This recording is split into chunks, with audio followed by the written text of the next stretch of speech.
If Ford were testing the waters with the XR GT, they committed themselves 100% to the full-blown production car with the XT.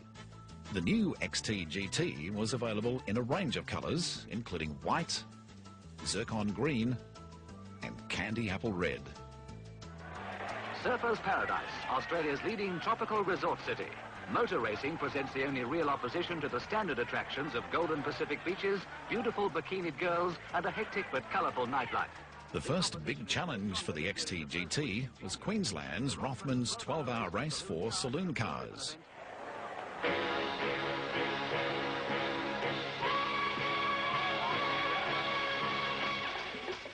It's go, and the 42 drivers race to their cars in a traditional The Man stunt.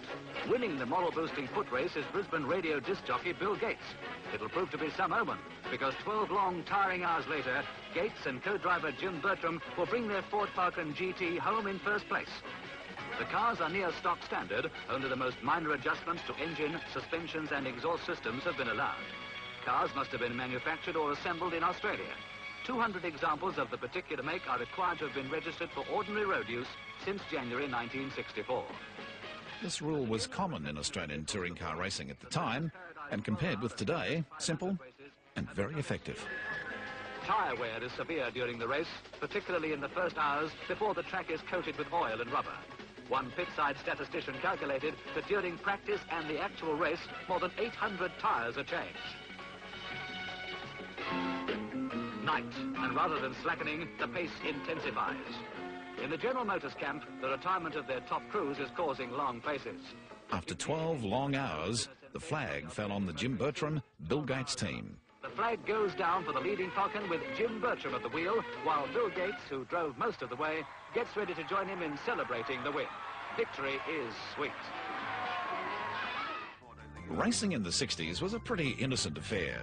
There wasn't the pressure, the hype, or the safety measures. When we raced in Bathurst in the 60s and the early 70s, there were no safety fences at all on the top of the mountain, or down the mountain for that matter.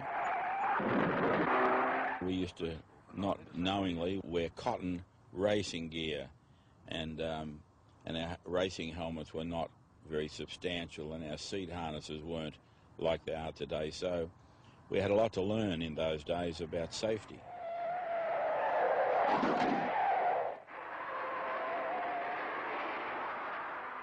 Bathurst is so much safer circuit today than it was in them days. They had not a lot of safety arm car in them days. You actually just drive off the top of the mountain if you got a little bit crossed up coming onto the skyline there, and you'd actually fall off the side of the road. So I'm probably glad that that I'm racing in the era I am now. But almost immediately after going over skyline, Robert's car spins and crashes backwards down a steep slope.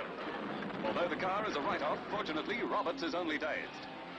The track, as you look back in the old days and look at the movies and the films of the race, it really was sort of back in the arcades, wasn't it? Like it was sort of wooden fences and no pits and things like that. And I think really we used to drive in sort of like those types shirt sleeves and sort of helmets with leather sides and things. So it was old times. During the GT heydays, there were some spectacular crashes at Bathurst, including this horrifying flip at Skyline.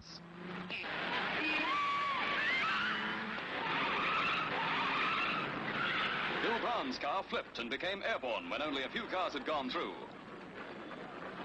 In the worst traffic jam the race has known, 15 cars banked up. Bill Brown had a brush with death again in 1971.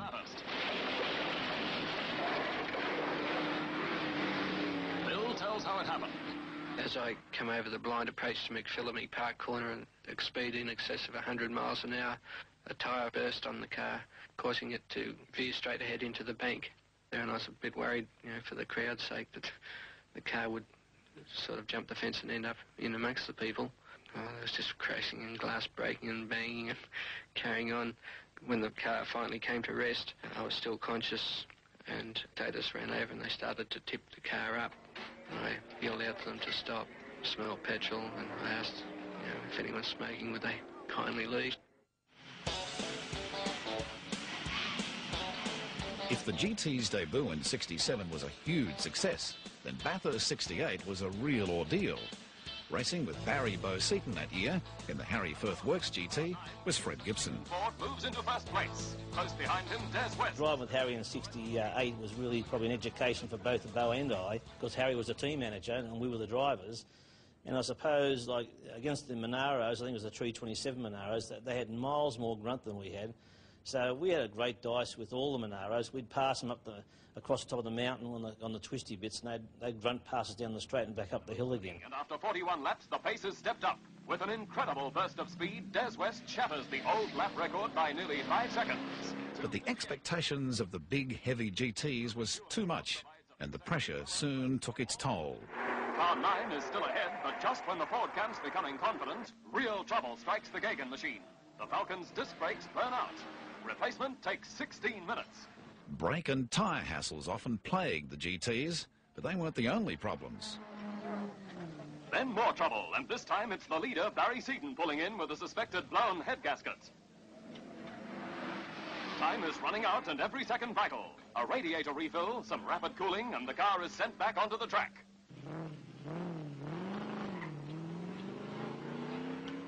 Now, miles behind, Gagan attempts a miracle. And it appears Harry Firth believes in them too, as he orders more speed.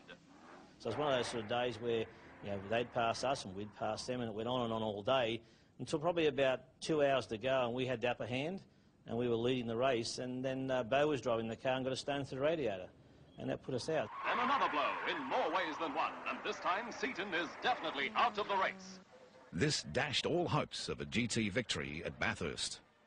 Coming to the checkered flag, McPhee has broken the race record set last year by the Falcons. His time, 6 hours, 44 minutes, 7.9 seconds.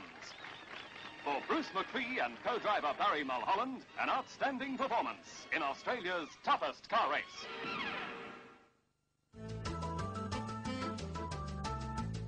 The GTs might not have taken the checkered flag at Bathurst that year, but they certainly proved themselves in one of the most gruelling races ever devised. The 1968 London to Sydney Marathon.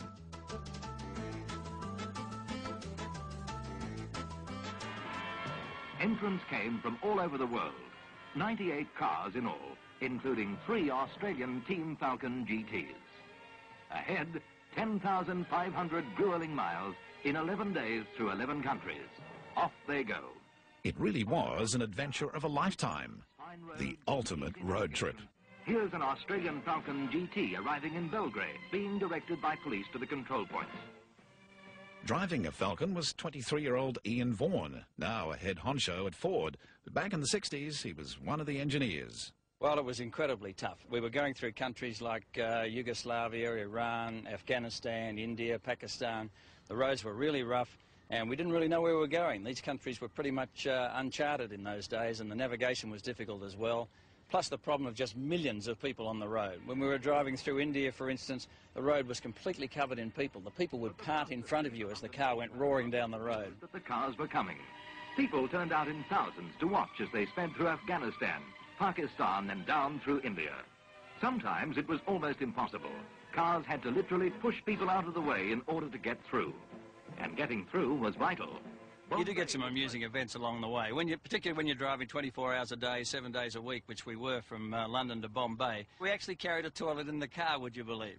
We didn't actually use it. That was in case somebody got deli belly. So in the end, when we got to India, we handed the toilet to a guy beside the road. He didn't know what to do with it either. The cars were shipped from Bombay to Fremantle. But it was on home turf that Ian Vaughan started making inroads on the lead.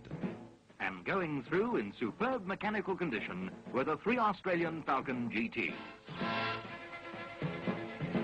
Coming across Australia, seeing the progress up through the field. You know, one day we would be 13th and then 12th and then 11th and then working our way up through the field day by day. It was only 3 days across Australia, but we were ripping through the field as the more fragile cars, these Escorts and Porsches and cars like that from Europe were starting to show their fragility. By the time the rally reached the final checkpoint at Warwick Farm, the XT GT had proven its worth. A brilliant third outright. All 3 Team Falcons home as first, second and third Australian cars, winners of the team's prize, and filling 3 out of the first 8 outright placings.